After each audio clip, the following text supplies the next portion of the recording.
Our goal is certainly to get to the national championship and have a chance to hopefully put it together and make a run at winning the national championship. I mean, that's the one thing that, you know, has not been accomplished at UNM, and I believe it can happen. And so everything we do is to try to get that. And our guys know that. They know where we want to be and what we feel like we should be able to accomplish. Ohio State University, the host of this one. Top team arriving to the Scarlet Course will be New Mexico. Champions out of the Mountain West, the Lobos are a golf powerhouse and may have the 5 guys capable of carrying the team to a title. Think about this. 4 players entering the postseason ranked in the top 10 in school history for career scoring average. This includes senior James Erkenbeck, who plays with a lot of fire and emotion. He leads a team that's won 4 times this year and almost always is in contention with the best in the country. The most important tournament of the year is the regional, because that's the one thing you have to do to have an opportunity to possibly put it all together and compete for the NCAA Championship. What ended up happening is we went out and just got off to a perfect start, really, for what we needed that day. And by the time we made the turn, I mean, making it really wasn't a question anymore. It got to the point of, can we hold on to the lead? And they did. So, I mean, they were excited to make it, but then I think winning just made it even more, I don't know, just made it even more of just an awesome experience for those kids. Well, none of them had been there, so I think it was just a great feeling for them. You know, they were all ready for it. That's where they wanted to be, and I really feel like our schedule prepared us for that. So we get out and we play, just try to play our own game, and they just didn't.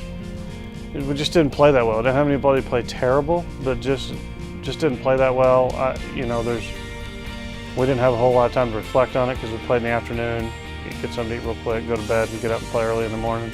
Said, you know, that wasn't that wasn't our best, but we're going to play 3 rounds for a reason. It's because 18 holes isn't enough to determine match play. No better day of drama than the 3rd round of the Men's Golf Championship, year in and year out.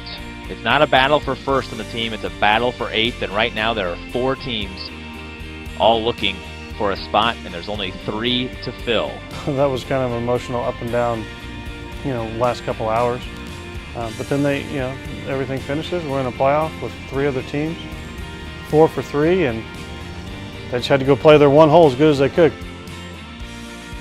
Just a 3-wood, that's not going to threaten that left-hand side. That is perfect. Right in the middle. You know, I said these guys are right where they wanted to be. Here is Victor Perez for New Mexico. James Erkenbeck now. How aggressive does he get with this one?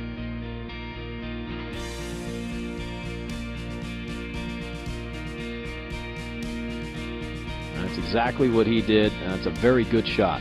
From what we are hearing on the radios, it would mean, we've got hands shaking. That would mean that it would eliminate A&M and the other 3 would be in. That's all we were trying to do, was eliminate 1 school. You know, so we felt like we could beat those guys. They had just won their last 5 tournaments in a row to finish the season coming into national. So knew they were playing good. Know they're a great team. Whitsitt, Thomas, and Wyatt are, you know, as good a 3 players as you're going to find in college golf.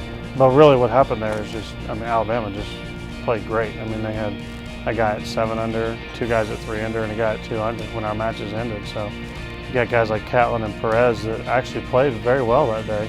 We're around par, or maybe 1 or 2 under, and you know, lose the match. And then, I mean, Catlin didn't make it to number 15. And I think he was right around par, or a couple under. So, and then James struggled a little bit that day, and Thomas got him, and of course Gavin played a good round of golf. And you know, when you look at the history of our program and know that these guys did something that had only been done 3 other times in 60 years, you know, that's quite an accomplishment. It's something that they should be very proud of, and you know, it shows that they're, you know, these guys are very competitive and work just as hard as any other Lobo crews that have ever been here.